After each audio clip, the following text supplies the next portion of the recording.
Welcome back, kids, to our reading of The Lion, the Witch and the Wardrobe. At the end of chapter 12, Peter had slayed the wolf. And chapter 13, part 1, is called Deep Magic from the Dawn of Time. Now, we must get back to Edmund. When he had been made to walk far further than he had ever known that anybody could walk, the witch at last halted in a dark valley, all overshadowed with fir trees and yew trees. Edmund simply sank down and lay on his face, doing nothing at all, and not even caring what was going to happen next, provided they would let him lie still.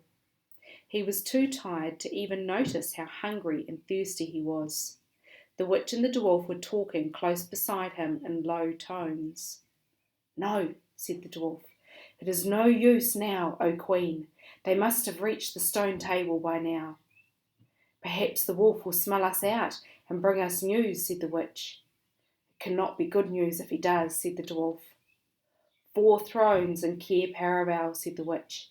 "How if only 3 were filled? That would not fulfil the prophecy." "What difference would that make now that he is here?" said the dwarf. He did not dare even now to mention the name of Aslan to his mistress. "He may not stay long, and then we would fall upon the 3 at Cair Paravel. Yet it might be better," said the dwarf, "to keep this one," and here he kicked Edmund, "for bargaining with." "Yes, and have him rescued," said the witch scornfully. "Then," said the dwarf, "we'd better do what we have to do at once." "I would like to have it done on the stone table itself," said the witch. "That is the proper place. That is where it has always been done before." "It will be a long time now before the stone table can again be put to its proper use," said the dwarf. "True," said the witch, "and then, well, I will begin." At that moment, with a rush and a snarl, a wolf rushed up to them. "I've seen them. They're all at the stone table with him. They have killed my captain, Morgrim. I was hidden in the thickets and saw it all. One of the sons of Adam killed him. Fly, fly!" "No," said the witch. "There need be no more flying. Go quickly. Summon all our people to meet me here as speedily as they can. Call out the giants and the werewolves and the spirits of those trees who are on our side. Call the ghouls and the boggles, the ogres and the minotaurs. Call the crawls, the hags, the spectres, and the people of the toadstools. We will fight. What, have I not still my wand? Will not their ranks turn into stone even as they come on? Be off quickly. I have a little thing to finish here while you are away." The great brute bowed its head, turned and galloped away.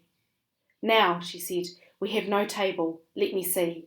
We had better put it against the trunk of a tree." Edmund found himself being roughly forced to his feet. Then the dwarf set him with his back against a tree and bound him fast. He saw the witch take off her outer mantle. Her arms were bare underneath, and it was terribly white. Because they were so white, he could see them, but he could not see much else. It was so dark in this valley under the dark trees. "Prepare the victim," said the witch, and the dwarf undid Edmund's collar and folded back his shirt at the neck. Then he took Edmund's hair and pulled his head back so that he had to raise his chin. And after that, Edmund heard a strange noise. Whiz, whiz, whiz. For a moment he couldn't think what it was. Then he realised it was the sound of a knife being sharpened. At that very moment he heard loud shouts from every direction, a drumming of hooves and a beating of wings, a scream from the witch, "Ah!" Confusion all around him, and then he found he was being untied. Strong arms were round him, and he heard big, kind voices saying things like, "Let him lie down, give him some wine, drink this, steady now, you'll be all right in a minute." Then he heard the voices of people who were not talking to him but to one another, and they were saying things like, "Who's got the witch? I thought you had her.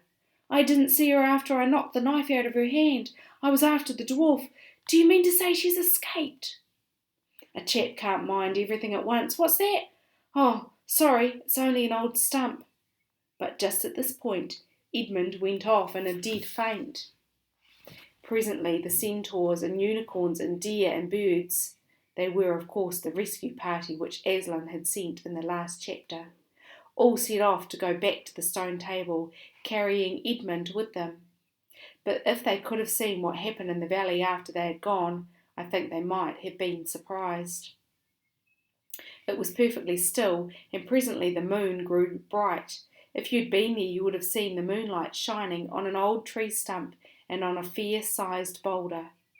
But if you'd gone on looking, you would gradually have begun to think there was something odd about both the stump and the boulder. And next you would have thought that the stump did look really remarkably like a little fat man crouching on the ground.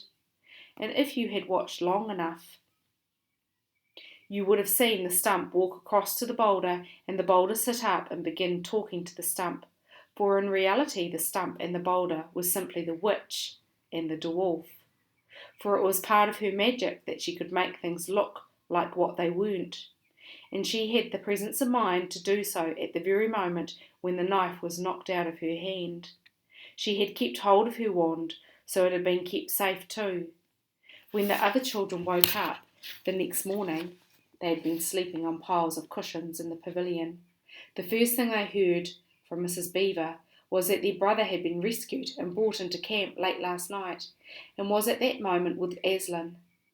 As soon as they had breakfast, they all went out, and there they saw Aslan and Edmund walking together in the dewy grass, apart from the rest of the court. There is no need to tell you, and no one ever heard, what Aslan was saying, but it was a conversation which Edmund never forgot. As the others drew nearer, Aslan turned to meet them, bringing Edmund with him. "Here is your brother," he said, "and there is no need to talk to him about what is past." Edmund shook hands with each of the others and said to each of them in turn, "I'm sorry," and everyone said, "That's all right." And then everyone wanted very hard to say something which would make it quite clear that they were all friends with him again, something ordinary and natural. And of course no one could think of anything in the world to say.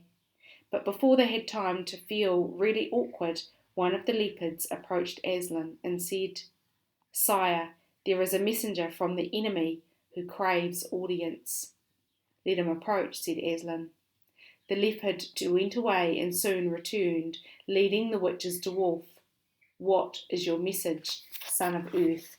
asked Aslan.